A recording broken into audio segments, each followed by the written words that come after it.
something. You got it. Well, you don't even know what I'm going to give you, much less what I'm asking you. It doesn't matter. You've got it. All right, but I'm asking you not to interfere in this next matchup with Ken Shamrock and The Rock. You promise? I will not be a thorn in your side. You give me the present, and I'll do anything. You don't even know what this is. You trust me? It doesn't matter. I trust you. I have it for you. This is the WWF Hardcore Championship belt, and Mick, you've earned it. I love it. You've earned it. I got to be honest with you. I love it. Just one thing. In some respects, I think I lost a son tonight, but maybe I gained another. Really? Gee, thanks, Dad.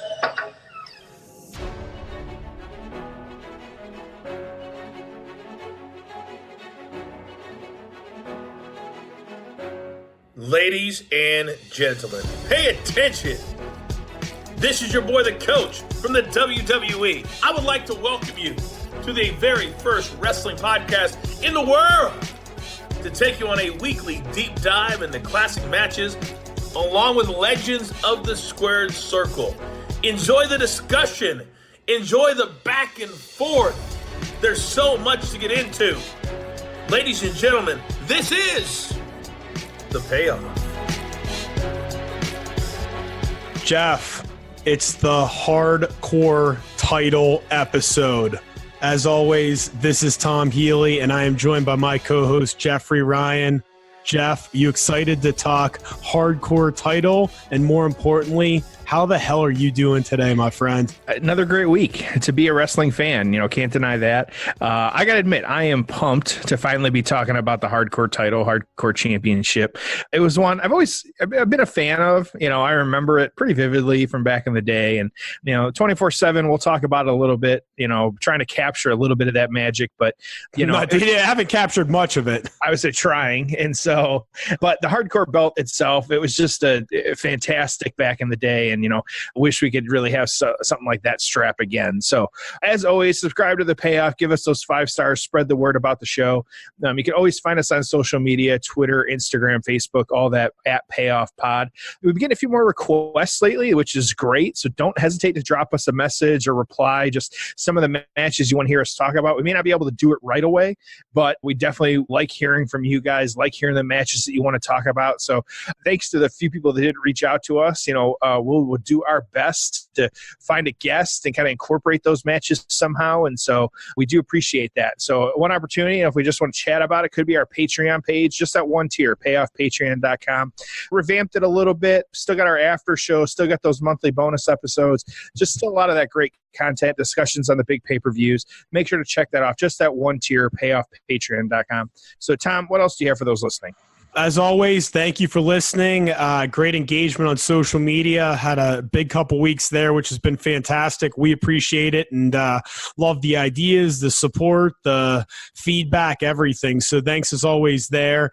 Looking forward today, man. Fun topic. And, man, I'll tell you what, we've had some fantastic guests, and our friend of the show, Dennis Gold, likes to rank them. We, Jeff, do not rank our guests. We love them all equally. But I will tell you what, man, there's just a lot of support in Payoff Nation for Vicky Guerrero. Isn't that right? Yeah, the fans, we will definitely keep bringing her back because, boy, everybody loves hearing from Vicky, and especially that match. Like, you can't go wrong with the ladder match there for custody of Dominic. Yeah, so if you haven't heard that one, go back. Obviously, there's a lot of great stuff in the archives, but I just wanted to give a special shout-out to Vicky because Payoff fans love her, and so do we. She was a fantastic guest. So with that being said, Jeff, kick off the show with our agenda, and we'll jump right into it. Yeah, every week we still get some new people joining in, which we love that. And so we give you a deep dive into a match every Monday, and each episode has 3 parts. So we got the build, the payoff, the aftermath. We talk about that before, during, and after the match, just to give you a full kind of overview of what was happening in just that one match and those superstars. So we have a few reviews and write-ups from the match. We try and go to some of the experts, and then we give our scores as well, too, just kind of what we think. And we incorporate a little bit of everything. We've got the ability to see what has transpired since then, and so it kind of helps us a little bit. But that's how the payoff works. So, Tom, we'll throw it to, we'll kind of jump right in right away. Why did you want to talk about this one? Well, a couple things.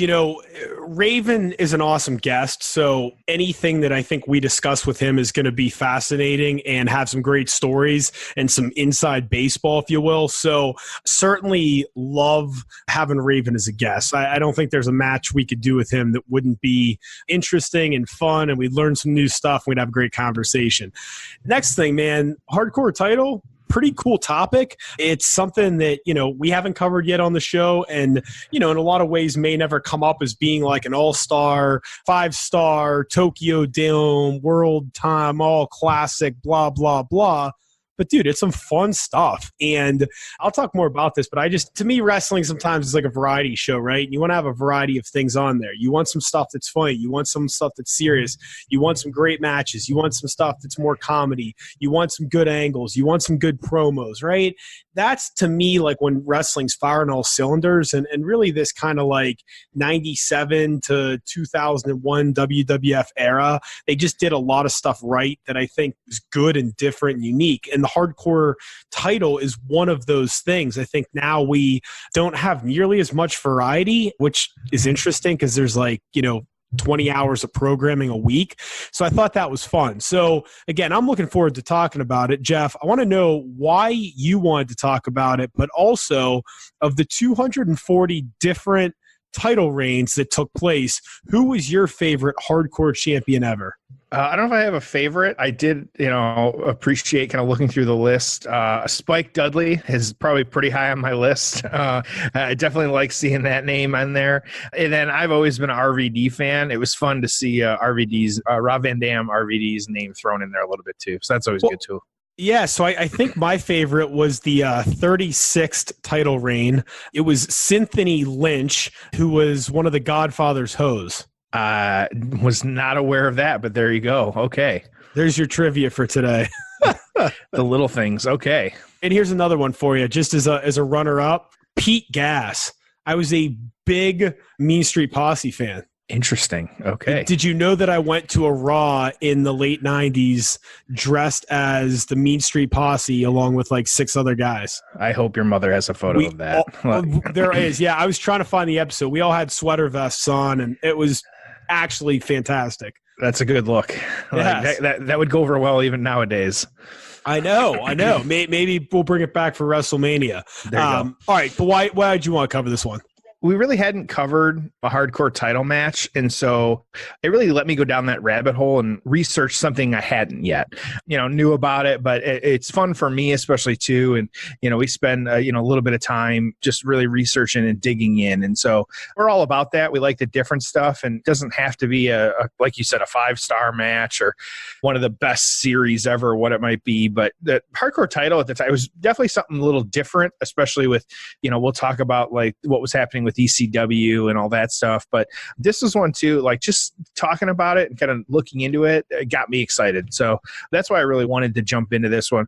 Plus Raven and having him here to talk about this stuff, you can't beat it. He's one of the ones that really embodied a lot of that. And so with that being said, let's get to the build. Oh, it's time for the build. All right, it's the build. It's WrestleMania 17, otherwise known as WrestleMania X7. April 1st, 2001, the Reliant Astrodome, just about 68,000 in attendance, did a gate of 3.5 million, Jeff. Most ever for the venue at the time, and maybe ever. They also sold over 100,000 tickets for WWF Access, the Fan Fest. So just a monster weekend. And again, this was, at a time where, 16 was in an arena, 18, gosh, I'm drawing a blank. But again, there were still, so we were still getting those arena shows, right? I mean, but then they were doing Safe Go and Toronto was 18. So yeah, so then they were starting to do the arena stuff then. But I'm guessing that based on the fact that 10, 11, 12, 13, 14, 15 were all in arenas. 16 was as well. this was, maybe it was just such a big show because as far as the attendance in the gate and the fan fest, because like there was this pent up demand of people that wanted to do WrestleMania, and then they made it another big deal, or a bigger deal than it had been. So, in some cases, this was one of the first real like big WrestleMania weekends, and you can see it starting to grow. And obviously, as they say, the rest is history. Often regarded as the best WrestleMania of all time. I don't want to do a deep dive into the show because I'm guessing we will at some other point. And Jeff, there's just so much to talk about during this era that we're going to cover it on a bunch of different shows. I will say that for as great of a WrestleMania as it was, the undercard was solid but not spectacular. The match we're going to cover was the third match on the show. What made this show the classic that it really was is those four of the final 5 matches, which were Shane and Vince having an awesome street fight. That's the one where Linda comes out of coma, and I mean, that was just awesome. Great match. Then you had the TLC match that Edge and Christian won. That was a classic. They went with The Undertaker defeating Triple H. Great no-holds-barred match there. And then the Steve Austin Rock match. Again, we're going to talk so much about this show and everything that happened in some of these matches later on, but just wanted to give everyone a refresher. Now, wedged in between 2 of the final 4 matches was that gimmick battle royal. I'll tell you what, man, that was fun. That was a really fun match. If you haven't seen that in a while or forget, go back and watch that. You had the Brain on commentary. You had some fun gimmicks there. But, Jeff, it's funny. I look at this card, and I know that this card was probably like 4 hours and not the 6 hours we get now. But if you look at the card, there's just a variety of stuff, right? It goes back to what I was saying where, the match we're going to cover, it was a really fun part of something larger, right? It wasn't just, we're going to have a 15-minute knockdown, drag-out, classic match, and then we're going to do another one, and then we're going to do another one. I mean, that's the stuff that kind of burns people out. But when you do a variety of things like this show had, it's really fun. Now, what's going on in the business at the time? Again, you're going to hear us cover a lot of this stuff on other episodes, but just as a reminder, because I literally this couple weeks stretch in company history and really in pro wrestling history fascinates me. As a reminder, you have WCW going out of business. Bischoff's trying to buy it. He doesn't get the TV deal. WWF does buy it. They were originally going to do a separate Nitro, a separate WCW brand. We obviously know what happened there. We also have ECW going out of business. And Paul Heyman is signing on with the WWF and doing commentary out of nowhere. Why is he doing commentary? Because Jerry Lawler walked out because he didn't like the way his wife at the time, the cat, was being treated. This was like 6 wives ago. So you have all that going on, all right? And by the way, side note, Heyman and JR on commentary, like incredible together. They were just so good. What else is going on, Jeff? This little thing called the XFL is happening, all right? We're in the middle of the XFL season. Vince McMahon had his big freak out on Bob Costas, that famous HBO thing where McMahon just goes nuts. It was one of the first real, like, inside glimpses at Vince, like, not in any type of, like, character or being the dorky commentator. And you're just like, man, this guy's, like, kind of crazy. I just remember there's something in his eye during that Costas thing. And again, if you don't know what we're talking about or haven't seen it, well, go back and watch it. It was crazy. Insane. I mean, you're like, who the hell is this person? I mean, Yeah. you'd never seen someone in real life like act that way, right? I mean, It's like, this isn't a character. And it was like, it was crazier than any of like the Mr. McMahon stuff. Yep. Hulk Hogan's in talks with the WWF about returning. Obviously didn't happen for a little while after this, but there were some conversations about this. Wait, was this 2001 or 2019? Yeah, right? Well, okay, I got one for you that you're going to go, wait, what year was this? All right, this is great. So Shawn Michaels walks out or gets kicked out of the WWF at this time, and I'm thinking, well, why? What was he getting kicked out for? He wasn't doing anything. Well, little did I know, a year before he actually did come back, there was talk of a comeback match at this point. Now, Jeff, here's the great part about this. 2001. What match were they talking about bringing Shawn Michaels back for? What? HBK and Triple H against The Undertaker and Kane. Of course. Yeah.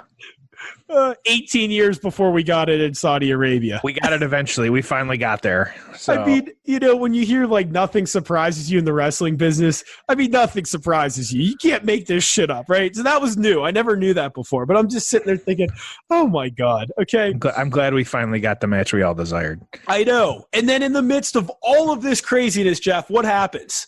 We have the biggest star currently and probably in the history of the business, depending on what metrics you use or just how you feel about him. The biggest star ever, Steve Austin, turns heel out of nowhere for no reason.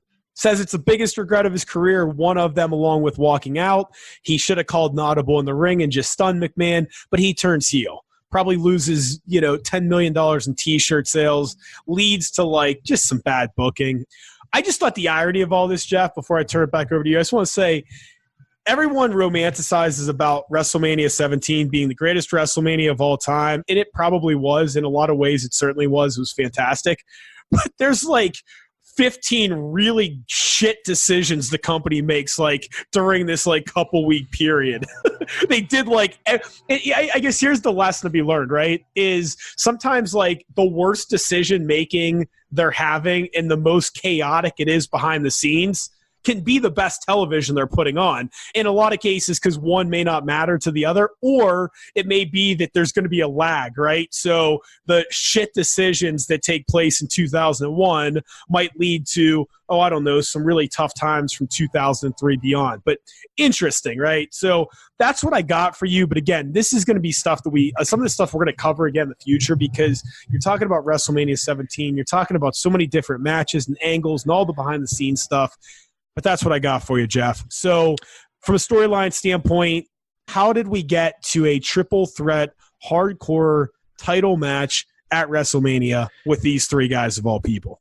It did too. It had one of the best spears ever from Edge, so let's not overlook that either. So that was the off the ladder spear to Jeff Hardy. They'll be showing that for the rest of our lives. Yep, especially when he comes back. But that's a story for another day. So let's start just a little bit of history on the hardcore belt, the hardcore championship. It is officially known as the hardcore championship, and that any match for this belt at the time, it had to include stipulations of no disqualification, no countouts, and pinfalls anywhere. One other thing, that the 24/7 stipulation, which was not the belt itself as we know it now, but that kind of stipulation, that it was added, it was almost over a year later. I had about 15, 16 months.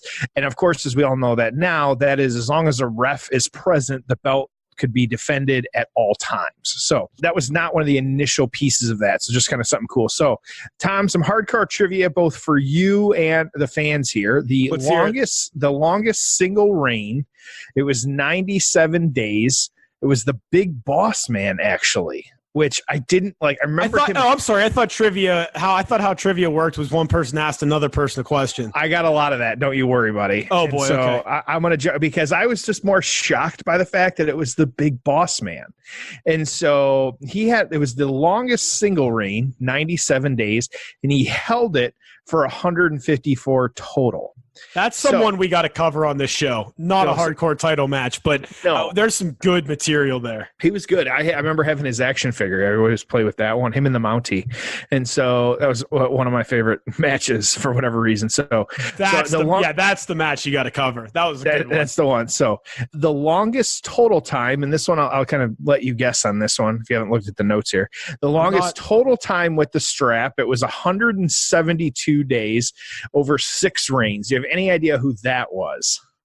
172 days? Yes. That would be Crash Holly?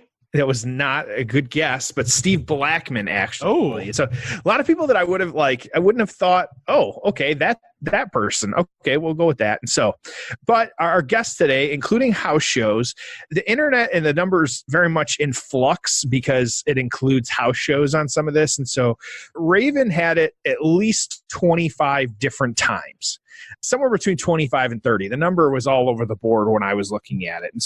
And I didn't just trust Wikipedia for what it was. So Raven, I have roughly 25 to 30 times, and it was over 84 days. So that's kind of crazy to think in 3-month time frame that like every 3-4 days he was winning it. So that was interesting. For the others that were in this match, you got Kane. That was one time for 16 days. So when he won it on this show, he held it for 16 days, and then that was it.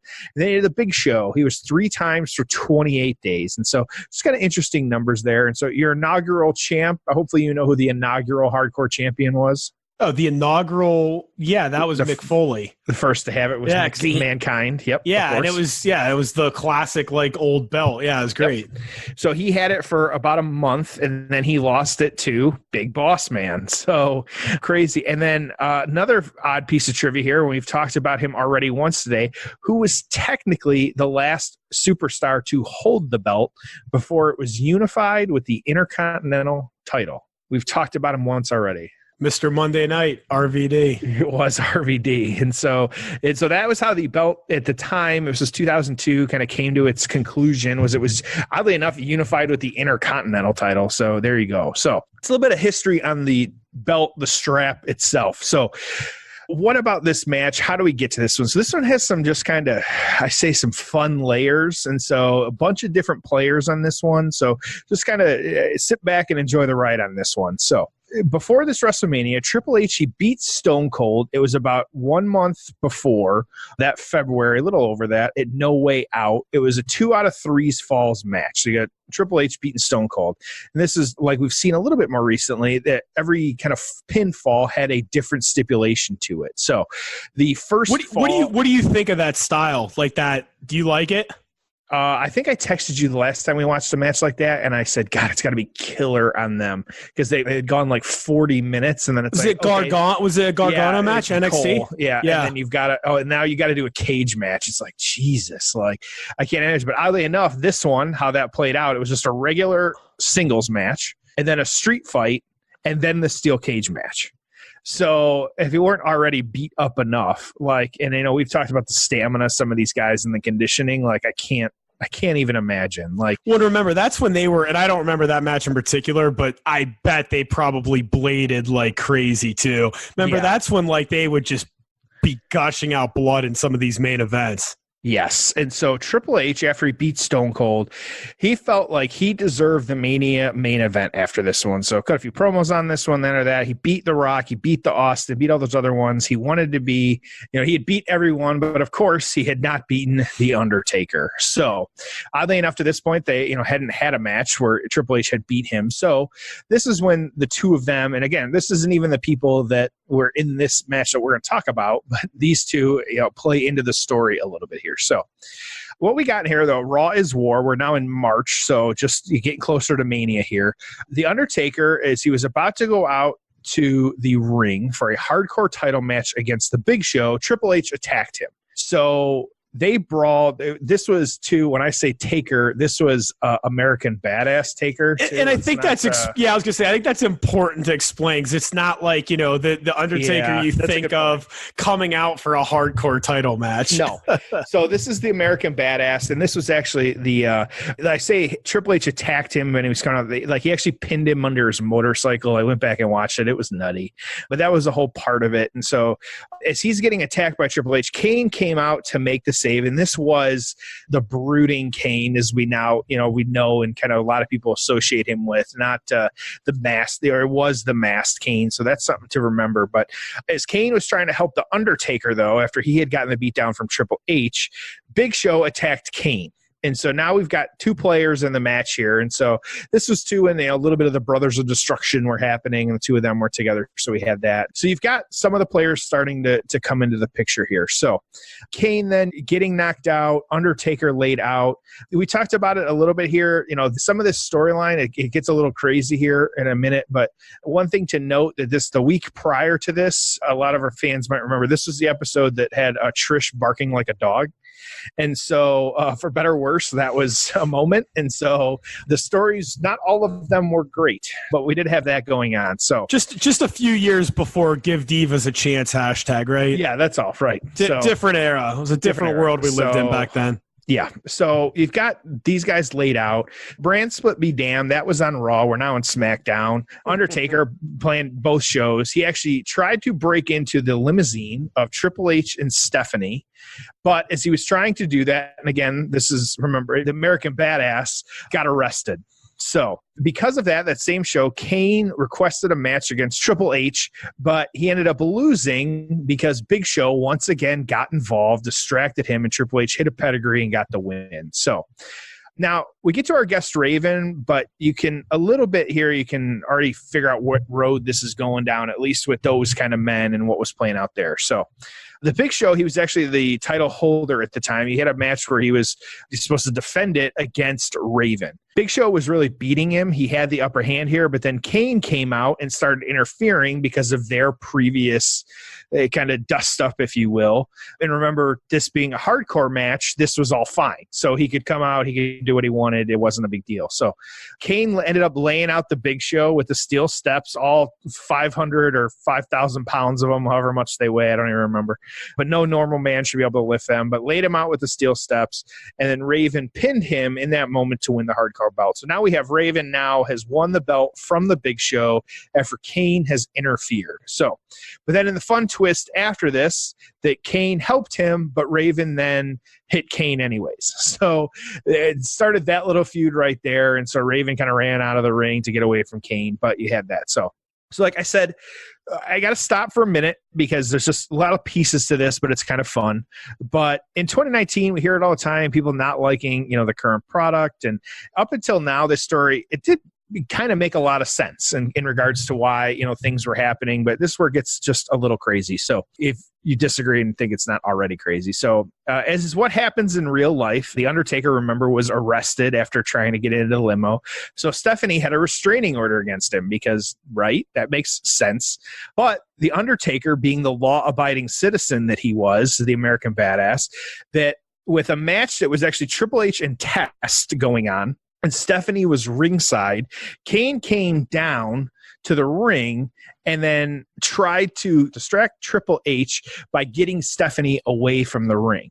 Now, again, remember, Undertaker has that restraining order, so he can't get close to the ring, but Kane manages to get Stephanie to run through the crowd and get away from there. So now the Undertaker can get involved in the match with Test and Triple H. So cut to, and this is where it falls off the rails or gets good, however you want to look at it, that Kane is now backstage after the match, and he's literally, and the videos out there will share it, he's literally holding Stephanie over his head in like a body press, and that he's threatening to throw her off of the second floor balcony if, at the time, WWF Commissioner William Regal does not grant Undertaker the match against Triple H that he wants. So that's what it takes. You got to threaten the boss's daughter and, go right to the commissioner and threaten to throw her off a balcony. And apparently you can get whatever you want. So it's so sad because I remember this vividly. But I have to remember that next time I have an office meeting. So I'm not proud of it. Right. Yeah. I went back. Yeah. I texted you. Yeah. Just anyway. So, but William Regal being the commissioner, he can kind of call matches how he wants and kind of schedule them. Made dreams come true. And we get the scheduled Undertaker versus Triple H and also Kane versus Big Show at WrestleMania. So the Brothers of Destruction are in action. Separately, but they're in action. So with that, though, again, where's Raven? What's going on here? It was actually the following week that he was added to the match because of his prior involvement and being the hardcore champion and all the interference. And so we now have the triple threat hardcore match for the championship at WrestleMania 17. So kind of an interesting, it zigged and zagged a little bit. We'll talk about it after, but all different things at play here and just all different people and kind of stories coming together. So a pretty good build. So Tom, what are your thoughts? How many combined years of general manager experience does William Regal have? I mean, you have 1 day. So, I memean, you're on your way already. So it's unbelievable. Yeah. Well, and what he's doing now, that's a good topic for the after show. Oh, it sure is. So, all right. Couple quick things here. There's a list on WWE.com, 8 most unbelievable hardcore matches ever. This match that we're going to cover is number 4, the evening gown King of the Ring match between Patterson and Briscoe's 3. So I don't know if this match was necessarily about star quality, the list. But anyways, there's some fun match, some really fun matches on this one. We can talk about in the after show. Number 1, by the way, was the Shane McMahon versus Steve Blackman SummerSlam 2000, which was the one with the like weird 80-foot fall backwards onto the crash pad. Yeah, I think that's probably the only reason that's number 1. But yeah, that image is iconic with him just floating through the air. But yeah. You know what I always laugh about though? It's like they'll have him go like 80 feet in the air because like there's a crash pad. I'm like, I bet you like 15 feet through a table is a lot safer than 80 feet off of anything, regardless of what's below, right? Like people jump off bridges that high to kill themselves. We will be talking about crash pads in the aftermath. Don't you worry. So yeah, we will. All right, so with that, let's get to the payoff. If you're watching at home alone or home along, it's the 27-minute mark of the pay-per-view. So again, you can be watching alone. That's okay if they're watching alone. No big deal. Like alone, along, whatever. Or if you're watching Home Alone while you're listening to this, I guess there's a lot of ways you could have taken that. A lot of people dual screen. It's all right. Wrestlemania 17, 27-minute mark on the dot. If you want to watch this match, if you're finding it online, it's right when the match starts, finishing up the entrances. So with that being said, it's time for the payoff. Ho! It's time for the payoff. All right, we're here with Raven, WrestleMania X7. Let's talk a little bit about your run in WWF. How did you end up there, and what did you think of it? I ended up there because I left WCW and I went to back to ECW, and then WWE came calling, and so I left ECW for the second time and went back to WWE for the second time. What was your relationship with like Vince McMahon? Almost non-existent. What did you so you did color commentary with him? What did you think of him as a commentator back in the 90s when you were doing it with him briefly? I enjoyed it. I mean, he didn't know all the moves and stuff, but he was very good. His voice was perfect, and he knew what was exciting and what wasn't, you know. But I mean, he was good for the times, you know. So this probably would have been the biggest crowd you had ever worked in front of at this point, right? I think I was in a bigger one for WCW. I think there's like what, the Georgia Dome show, maybe? Yeah, Georgia Dome. Okay, pretty comparable. This was back in the Astrodome. Yeah. So then, when you were younger, it's not even there anymore. It's still there, but then they built a new one next to it. I was gonna say, yeah, because that was like the first big dome, wasn't it? Oh yeah, and that was the AstroTurf. That was because the Houston Astros. Right. So you had a good relationship with Shane McMahon when you were there back in the 90s, right? When I was Johnny Polo, I did. When I came back, I didn't. Not from anything particular. He was just different to me after that. Yeah, we used to be really good friends. Any major regrets from your career? Anything you'd like to do over? So many regrets. Really? Like what? So many things I would have done different, you know, but yeah, that's who makes you who you are. I have one major regret from this match, and that's when Big Show choked me by the throat, and I'm driving the golf cart, and Kane's following me. I drove us. Well, I'll wait till we get to the thing. I'll tell you about it when we get to that spot. Yeah. But it's one of my big regrets. So Heyman's doing commentary on this show. What was your relationship like with him at that point? We still hadn't made up yet, really. So where's Big Show at? I don't know if he hasn't come out. Yeah, there he is right there. Oh, okay. So we're fighting while before his introduction starts, I guess. Yeah. Yeah, these guys dwarf me. Big dudes. Yeah, really big dudes. But, you know, now it's good because you had to be a certain size back then, but now you don't, which is good for the smaller guys that they have an opportunity now, you know. But it is impressive that with all the lights on, all the people. Well, I haven't seen this since it happened. Oh, keep in mind, this is almost 20 years ago, and it looked that good back then. Yeah. Wow. Kane's up on the top rope, diving to the floor in the Big Show. Yeah, he was pretty special. He was jacked. He was huge. Look how big he is. Yeah. Now we're going on to the crowd. But see, I like this. We didn't just go into the crowd for the crowd's sake. We had a destination. We had a reason for being out there. I get to go through the window, through the glass. That was fun. They wanted me to leave my jacket on. You know, they're like, you know, so you don't get hurt. I'm like, forget that. I go, if I leave my jacket on, it's it's going to look ridiculous. Why would I have my jacket on if the match is going on? I know I'm going through it with just a T-shirt. I would have rather gone through it with no T-shirt, except that there is no reason for me to take my T-shirt off either, though. I mean, this is like working a desk job compared to what we saw you do in ECW earlier. Yeah, I mean, yeah. And going through the plate glass window really didn't hurt at all. So that was fun. So tell everyone, what are you up to these days? What's keeping you busy? I'm a sloth. I'm a lazy sloth. So I watch TV, play with my dog, do a podcast, do a couple indies. You know, some months I'll do 2 or 3. Some months I'll do 0. But it's really by choice. Like I turn a lot of stuff down. It's more I'm doing well, and I like being home. You know, I was on the road for 30 years, and I never used to feel comfortable at home. You know, I always felt more at home on the road than I did at home. And I finally, you know, learned to love being at home. There goes Show Into the Wall. Tell everyone about your podcast. The Raven Effect Podcast. It's a blend of nonsense, stupidity, and idiocy masquerading as a podcast. Yeah, I think that's kind of the same thing we're doing over here at the Payoff. Yeah. So, you know, it's like we don't talk about wrestling a whole lot, you know, but I'm trying to talk about it more because I know that's what my fans want to hear. But yeah. I prefer to talk about other stuff. And I think fans like hearing about other stuff too. But, you know, because, you know, wrestling gets old hat, I think. But now Show's stalking me down the back of the Astrodome. Now I'm into the fenced-in area. So's the ref. I don't know where we're going now. Oh, he's locking us in the fenced-in area. So we're trapped with the Big Show.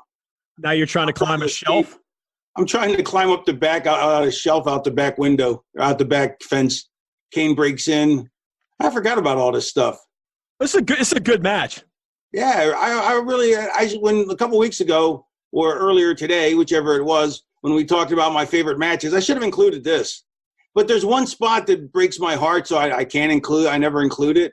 When the golf cart spot, which is coming up. Yeah. You'll point it out when we get to it. Yeah, so we'll get to it in a minute.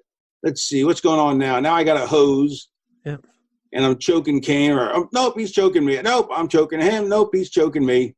I still have that Deathstroke T-shirt. Somebody wanted to buy it off me. Like, you know, you sell your ring merch. You know, people always want to buy stuff. Yeah. And they're like, yeah. And so I was going to sell it to him. And then he's like, yeah, you ordered WrestleMania. I was like, maybe I better keep it. What's the best compliment you ever received from someone about your work as a performer? When my friends come up to me and they go, yeah, I was just, there I go through the plate glass window. When fans go up to my friends and they go, is he really that big a dick? That's the ultimate compliment because that's what I try to be, you know? Hey, man, you scared the hell out of me as a kid. I mean, I was intimidated by you. I would never come up and talk to you as a kid. I was scared of Abdul the Butcher as a kid. And even when I was in high school, I was like, he's real. Like, I bought him as real. You know what I mean? I was so disappointed to find out really he's just a fat guy from Canada. But, I mean, it broke my heart because I really thought, okay, he's real. You know what I mean? But that's how believable he was. Yeah. Kane and Big Show just go through a wall. That's pretty interesting. I was wondering where they were going with it. How was going through that plate glass? Oh, it was fine. They even had a little mattress for me. So when I went through the window, I'd land instead of having to land on the floor. So they had to quickly pull the mattress out before those two guys went through the wall. So now I'm going for the golf cart. Get out of the way, sir. Get out of the way. I'm jumping in the golf cart. Woo! And Big Show jumps on, and he starts choking me. So as we come up, see the fence on the side here? Yeah. I thought the fence was, like, hard, so I could bounce off it and, you know, careen off it, you know what I mean, and stay driving. But it didn't. It didn't support the weight. So we went off the edge, and that ended the golf cart chase. Because originally they were supposed to, we were going to drive all the way around. So I ended up getting my run over. I got myself in front to get run over to make up for it. But Kane was supposed to be driving and following us, and we were going to circle the entire Astrodome in the golf carts. Like me and Show were driving one, and he's following behind us in another. Show's choking me, and we drive the whole way around the Astrodome. That would have been my favorite spot, like almost ever. And I totally screwed it up. I was so pissed. And I almost killed all the power in the building. Oh, there's some blood on my arms from the going through the glass. But I almost killed the power to the entire building. They said the electrical guys told me after the show, they said when you went through the golf cart, you sliced through the wires, and you came within like centimeters of cutting off power to the entire show. How much heat would that have been? I would not have wanted to talk to Vince McMahon after that if you did that. No. But I was so bummed out. This whole time now, like I'm working, and all I can think is, I didn't get to do the golf cart spot. And when I got hit with the golf cart, so I let Kane run into me. And, man, they thought I was really injured, but I was just working it. But I was so bummed out. I was trying to do anything to just try and make up for the fact that I ruined that great spot. Such a dummy. Yeah, because you guys probably would have gone around there for 5 minutes, just around the Yeah, it would have taken forever. I was so bummed. You have no idea. To this day, I'm still bummed out. That's one of my big regrets. If there's I just thought that with Show choking me, it would make sense if I careened into the fence and bounced off it because I couldn't drive straight. You know what I mean? Yeah. But it just didn't work that way. If there's one moment from your career that you could relive right now, what would it be? Oh, I don't know. I don't even know. I wouldn't even know where to think, you know? How about going back to ECW? Was that a big moment? Yeah, I mean, Portland had big moments, you know. I've had such a great career. I mean, I'm so unbelievably lucky to always be able to get a job, to stay, you know, in a good spot everywhere. I felt like a lot of places I didn't get to be the level of star that I wanted to be. Like I didn't get the push that I felt like I deserved based on talent alone. But, you know, that's either here nor there. So I have regrets about that. You know, there's lots of stuff to have regrets over, but it just makes you who you are. There's nothing you can do about them. I don't have regrets where it's like it makes me sad. Oh, that's a great spot. I mean, Show had me in a press slam, and Kane kicked him in the gut, and we both flew off the stage onto a smoke-filled something or another, and then Kane just dropped an elbow on Show. But I don't have regrets in the sense that I worry about it or, you know, that it upsets me or I even think about it. But if you ask me, do I have regrets? Yeah, sure. I'd love to do a ton of stuff differently. I would have made more money, you know. I would have made even more money than, you know. I would have done things differently financially as well. But it all worked out because I'm doing really well financially because I had great investments. But I would have still had more money to because you can never have too much money, really. Well, you don't know how long you're going to live. That's the problem. Right, exactly it. So, you know, that's why it's always better to have more than less. But honestly, though, I really can't think of anything now, you know, where there's nothing. Oh, there's me going through the glass again. There's nothing really that I wish I wouldn't have been as big a dick to people. But what are you going to do? Oh, it's probably tough to cut the line between, like, you know, the character and the person and all those things, you know, easier said than done. Yeah, I mean, but I like who I am now. So I ended up in the place I want to be with the person I want to be with. So I got no complaints. How's your health? It's great, considering I've had a heart attack. I've had 3 herniated discs. You know, I got type 2 diabetes. I got a really bad sleep disorder. But aside from that, I feel great. You know what I mean? Like I feel healthy. So, I mean, yeah, if I had my druthers, sure, I would want more of everything that I like. But I'm not going to complain. You know, I mean, I think I'm really lucky. I'm lucky to have the career I had. You got your health, you got money. I'd say, you know, all things considered, you're in pretty good space.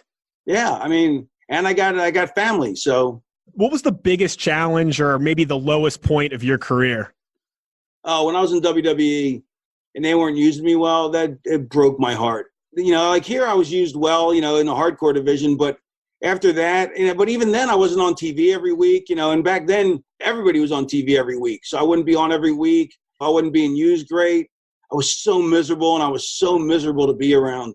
And that I have a lot of regrets over because I wish I would have behaved better. I wish I wouldn't have alienated myself so much. But, you know, like I said, that's just life. There's no rule book. Yeah, and you're a hardworking, creative person. So sitting backstage at catering and not being able to perform, it pissed you off. I mean, what's better? Someone sitting there collecting a paycheck and keeping their mouth shut? It killed me emotionally. I mean, it killed me. You know, and then I had enough. I've had enough emotional issues throughout my career anyway. Eventually, I ended up on a psychologist's couch. You know, and you know, because even at that point, I couldn't look at my career as a success because I held myself to such a high standard that I felt like my career was a failure. Even though if somebody else would have walked up to me and said, "Hey, what do you think of this, my career?" and it would have been mine, I would have said, "Man, that's amazing. You should feel great." But I couldn't feel great because I held myself to a higher standard than I was even ever able to achieve. So I spent a lot of time on a psychologist's couch and finally got my shit together. Well, we should all be on a couch. We're all fucked up. Yeah, no, we should. But and that's the thing is that's why, you know, regrets. Yeah, but who knows if I wouldn't have had those regrets, maybe I wouldn't have ended up in that position and went to the psychologist and ended up being happy with myself. You know what I mean? I could have stayed miserable with myself, but had more of everything, but less happiness, which is not what I want. Well, let's wrap up with this, which is, I mean, if people are, whatever, doubting themselves or they feel like they haven't reached whatever they should have, I mean, what do you recommend they do? See a psychologist. I really do. I mean, I got a few friends in the business who I've talked into, because people are embarrassed. They don't want to go. They're like, I don't need a shrink. I'm like, look, if you have a broken arm, you put a cast on it. If you have a chemical imbalance or you have emotional issues, that's the same thing. You, instead of putting a Band-Aid on it, you see a psychologist or you see a psychiatrist to get meds if you have a chemical imbalance, or you see a psychologist if you have emotional difficulties. But that's way better than just suffering in silence. I really feel for people with mental illness, and it really should be talked about more publicly, because there's so many people that are just so afraid and embarrassed to talk about it, But, well, and they either do nothing or they Google stuff, right? And it just makes them more upset or going through more problems. So I think it's really important. And again, we all have our issues. We all have our deficiencies, our doubts, whatever it might be. So getting it out and talking to someone is very important. Yeah, I mean, you would never see it, know it from watching me on TV, but I was insecure my whole life, because I didn't feel like I fit in. So what I did was I made a wall, and then so that I never let anybody in, which just exacerbated the condition and just made things worse. And if I would have thought to myself to see a psychologist many years earlier, but that's a regret that I didn't see it earlier. But ultimately, the bottom line is I'm grateful, because I did see a psychologist when I needed to. And that's my big thing now, I guess, is that I'm just grateful for what I have and grateful for what I've done. And I'm really grateful for the career I've had. Your body of work is fantastic, and I don't want to get you in trouble or ruin the mystique, but you're a hell of a nice guy, too. You're just saying that. No, you were fantastic. This was great. We appreciate you being on this match and joining us for a number of matches, and I'd really like to do this again sometime, because there's a lot more we could talk about, and love to have you back on again. I'd love to. All right. Thank you. Take care. Ho! It's time for the aftermath. As always, welcome back, and have to thank Raven for joining us. Just great guest. Love having him here. So about this match, I miss the backstage kind of matches and segments like this. We still get all kinds of backstage segments, and it's tough, Tom, especially after being at Raw 25. And I mean, that was 2 venues, but kind of, when things weren't happening in front of you, that was a hell of a wait. But yeah, it's hard to believe that, 1,000 people in a New York City audience would be pissed off that 2.5 hours of a 3-hour show happened at another venue. Didn't see that one coming. Good on the Miz, though. So you looked good in your ICO Pro shirt, but yeah, I'm right. I did. That's right. So I feel like even today, though, when they do some of these kind of backstage segments or matches, that it just doesn't gel as well as this one did. For whatever reason, it looks smooth for what it was. And so I enjoyed that little spot with the cage area where they just kind of destroyed it. And, who doesn't love a good glass break spot? I can't imagine one piece of this, and I don't know, Tom, if you caught this, maybe it was just me, but when Kane almost ran Raven down in the golf court, was it just me, or could you hear the fan just kind of yelling like, fuck him up? No, but I'm sure that happened. I'm sure it happened, because kind of where they were, I'm wondering if that was a thing. So this one was fun, though. So Tom, what did you think about the payoff? Yeah, you're exactly right. I don't know how you classify this type of match, street fight, mid-card, going all over the building, whatever it is. But if you've seen this type of match 100 times, which you probably have, this is better than probably 90 or 95 of them, right? I think that's kind of what you were saying, was there's just something about this. You're wait a second, 3-man matches are usually pretty sloppy. These types of street fights where it's not a 30-minute main event with them killing each other, but just kind of the mid-card plunder, normally they're not nearly this good, and they're more just kind of disjointed. But this was a really fun match, and it's way better than you'd think it was. Yeah, so I really enjoyed that. And again, I like how this show had a little bit of everything, right? It had some great wrestling. It had some surprising moments. It had a match like this that was completely different than anything else in the show. It had the comedy battle royal with some of the old names. It had everything, man. That's why start to finish, it is one of the best pay-per-views of all time, if not arguably top 5, if not the best ever.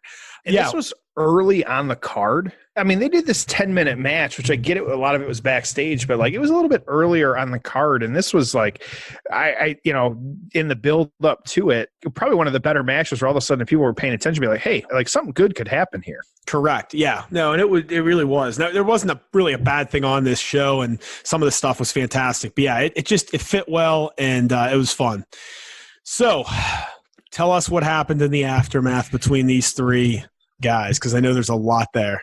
Yeah, and so this match, as we could tell, it was all over the place backstage, but it culminated with the Big Show. He was about to press slam Raven off of the side of the ramp. They were at the top and kind of throw him off the side of the stage, if you will. But both were then kicked off by Kane onto the aforementioned pad to kind of soften the blow here. So the two of them went through that. There was smoke. It was, worked a little bit, of course, because when you go through a table, smoke comes, but a little bit of that and kind of it was almost like a ball pit type area. It was a little odd, but then you got the pad where they fell into, and then the two of them were in there. And then so Kane did a diving leg drop that was off the stage, and I say onto Big Show. If you're paying attention and kind of looking, and at the time we probably didn't care, but my call here, one, I don't know, like the kick that he gave looked really bad from the angle that they showed. And then two, him jumping into the pit, if you will, onto the pad for the leg drop. It didn't look like he was anywhere near Big Show whatsoever. So, it was obscured, so it didn't matter. But then Kane pinned the Big Show. The ref on the side of the glass pit, if you will, gave him the 1, 2, 3. So you have your new hardcore champion, Kane. So just fun. There's no other way to call it. So as for all the players in this match, we'll kind of go over everybody's career a little bit here, and we might cover it on a future episode. But Kane, he spent most of that year, and he didn't hold the hardcore championship for long, but he spent most of that year and 2002 working, as the Brothers of Destruction with The Undertaker. They fought American Badass Undertaker. So they fought and feuded just about everyone on the roster, all kinds of different teams, singles, tag, whatever it might have been. They even held the tag belts for a while, so they had that going on for them. And so Kane's career, a lot happening. Obviously, we know he's still today doing what he does. Mayor, still showing up occasionally to, for The Fiend. And so just good stuff. But Big Show, he had a fun one here because of all of the, as Tom touched on a little bit here, the selling of WCW and what was happening there. Big Show actually went on to face Shane McMahon, of all people, who at the time, if you all of us that remember that transition well, he was the television or on TV owner of WCW at the time. Tom, I see you laughing in your camera there, just thinking about this one. And so this was a last man standing match. Yes, this was Shane McMahon versus the Big Show. This is at the next pay-per-view Backlash after Mania. And Big Show was actually beaten by Shane McMahon. There was a little interference from Test there, but did take the loss. And so that was fun, I guess. And then Raven, our guest, he kept staying in the hardcore title picture. He was a big player in the WCW, ECW alliance, which, we'll discuss it another time. But in the period fairly quickly after this too, and Tom, hopefully you remember this one as well, he was in one of the more famous feuds with Perry Saturn, Terry Runnels, and the Moppy. And so who eventually, geez, I wish everyone could see mine and Tom's reactions right now as we talk through this, but that was a thing. And so of course we all rest in peace Moppy, who was fed to the wood chipper. But Tom, do you have a favorite inanimate object that played a major role in a WWE storyline? God, or just something that had that kind of, all right. I was always a fan of Austin hitting McMahon with the bedpan. Oh, that's a good one. Okay. And I don't have that one in my notes, but that's a good one. Okay. And then it's not like a major, but like I just always used to get a kick out of people bringing like actual road signs to ECW shows that then they would get into the arena and then the wrestlers would use. I'm like, isn't that like illegal? You would think that, yeah, but not there. What do you have? Some fun ones. I had some ones listed here. You can't forget Al Snow and Head. That was a great one. Very popular, Mr. Sacco. We could never forget Mr. Sacco. One that one of my buddies actually texted me because he's very good at doing it himself. But the Santino Morello Cobra. and him putting the sock. That's a very good one too. And then I've talked about it before on the show, and I'm a huge fan of Mitch the Plant and Dean Ambrose when he had the plant. And when I was just going through some notes, Mitch actually does have one of the wrestling kind of database pages, and it said he could regularly be seen silently co-hosting the show from his stool, which I did appreciate that. Mitch is on Twitter too, but hasn't tweeted in a while. But it's complete, side note, but it's really hard to believe that, John Moxley left the WWE.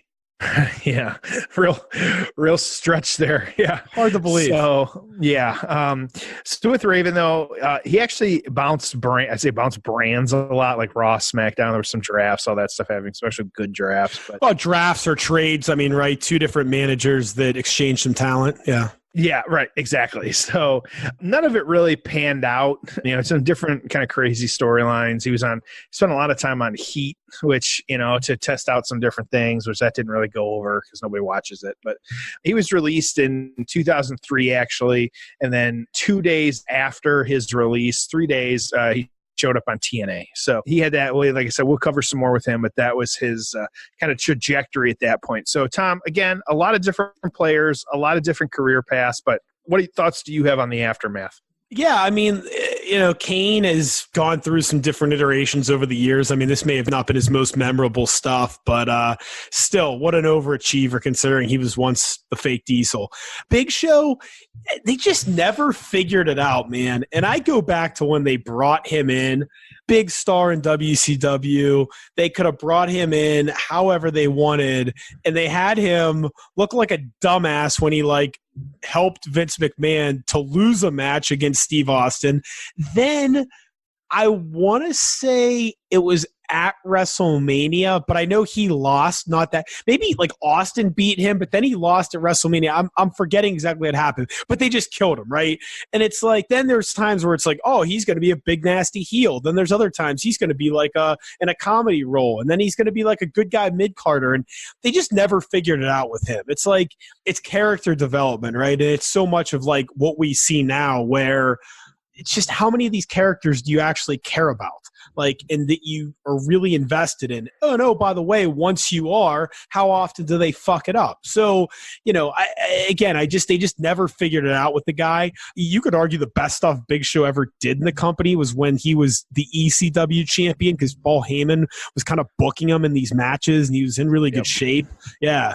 Raven was an ECW character. It was never anything that was going to translate the way it should have on the WWF and WCW programming.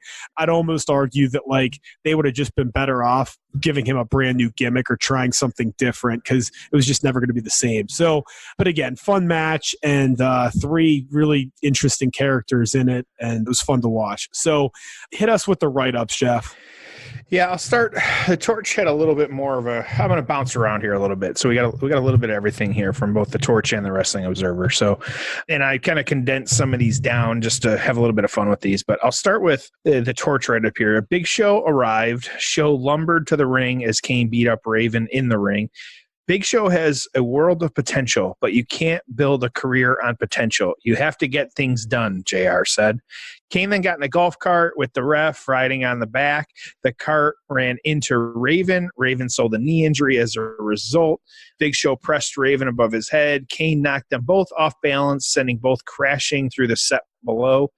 Kane then leaped onto them and made the cover. The ref couldn't get into the pit, but he slammed the sidewall on the stage for a 3 count. Watchable, 2 3/4 stars. The Wrestling Observer had 2 different write-ups, and I enjoyed kind of both of them here. So start with the first one here. During this match, all I could think about was how Big Show's career had skyrocketed in the past year.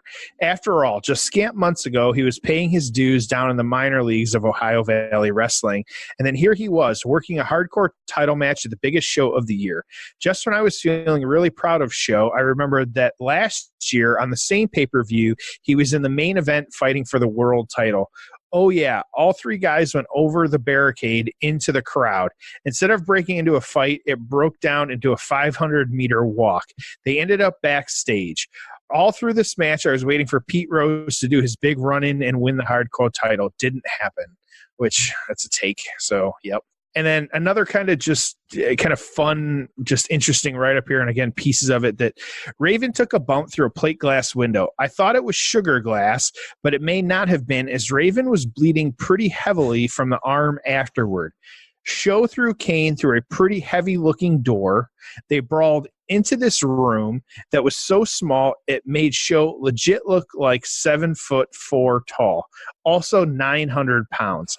They both took a bump through a wall like a Shockmaster, which when you're getting compared to the Shockmaster, maybe you are doing something a little bit wrong here. So Show's enormous ass displaced the weight on the golf cart, and they were subsequently involved in an accident which consisted of the cart running headlong into a set of bleachers. Luckily, nobody was seriously injured. Kane saw this tipped over golf cart and the two nearly motionless bodies and decided that walking over there on foot would have taken too much time, so he hopped in another golf cart to give chase. This was so hokey but damn entertaining. They ended up back on the main stage by the Titantron. Show was about to throw Raven off the stage when Kane snuck up behind him and kicked them both to their doom. Their doom consisted of them landing on a big thing, a pretty soft and squishy thing as well. How's that for a visual? Kane then did a leg drop off the ramp onto the thing and pinned the Show for the title win. Ross made sure to mention that Raven had not been pinned to lose the belt, 2.25 stars. So you got, what do we have here? 2 3/4 stars, 2.25 stars. Grapple, we like checking them from time to time. Well, Jeff, what we'd like you to do is give us an average of the 2-star rankings that you saw in the Torch and Observer. That would be a 2.5. So we're sitting at 2.5 right now. Good so job. I can do some basic math if it either comes to something like that with small numbers, or if it's anything you and I know, anything relating to sports betting and horse racing or sports gambling. And I can do the math on that. Super simple. So, I ask you what 6 + 4 is, and you can't figure it out. Then I ask you, calculate how many points they need in the over/under in the fourth quarter of an NBA game, and you know right away. You just multiply the first number, then divide by the second. So it's not that hard. So anyways, so grappled a little bit higher if we were to take that number. They got a 3.26. This match a little bit higher than some of the other ones that we previously talked about, but a 68 rating. So a lot of people had given this one a ranking. So grapple a little bit higher from just the fans, if you will. So I'll say this. I did enjoy this match because, as the write-up said, it was definitely hokey. I think that was the best word even I could have come up with on this one. I just thought it was a really good way to describe it. I thought, too, that for better or worse being described to the Shockmaster, but when I went back, after I read this, I actually went back and watched the match again. I watched it a couple times, but I think it was pretty accurate because rewatching it, you almost feel like they didn't know the exact spot where they were supposed to go through the wall. It kind of like Big Show went right away because he's the Big Show, and luckily the bottom of the wall was worked. But I can't imagine, too, did they not realize at the time that these rooms were built for this purpose? Like, I just felt like reading that they didn't realize. So I can't imagine being, showing up to work and you're like super excited to work on WrestleMania, and then they tell you, yeah, go build this little tiny room that they're just going to destroy. Like, what a work day. So you never know what you're getting into at WWE. So I thought it was fun. Just some kooky spots is the best way to, kooky spots in the write-up, which is fun. So Tom, what did you think of the write-up and the reviews? I guess the write-ups were fair. Again, this is why when you do the star ratings like this, it wasn't a great match, but here we are all these years later talking about it. People still remember it, and it was a lot of fun, and it was comedy, and it was plunder, and it was cool, right? So, I probably liked it more than the reviews. And again, in real time, you look at it and you're like, it was the 8th best wrestling match on the show. Yeah, it probably was, but we're not covering Jericho and Regal or whatever other match, was on the show. We're covering this because it was fun and memorable, and not even an infamous way, but just a fun way. And it was part of a great overall show, and it fit well. So I'll just go into my payoff score, and then you can go ahead and give yours. I will give this a 5. It wasn't bad. It wasn't great. It was solid. It was fun. If you go back and watch it right now, or if you did during the conversation with Raven, it's probably better than you remember it, right? At least it was for me. So I think it was really solid. I don't want to call it a 7.5 and put it in with some of these super memorable moments that we've, covered or seen. But I think solid 5 for me. I enjoyed it. Jeff, are we close? Are we far away? We're kind of close. I'm actually going to go with 6.5. I actually appreciated, and if you couldn't tell from me just kind of talking through it, I appreciated the build a lot on this one. I feel like maybe it's just us as wrestling fans, like anymore we want, like, feel like it's in the air that we want these super long builds. But this was about a month-long build before Mania.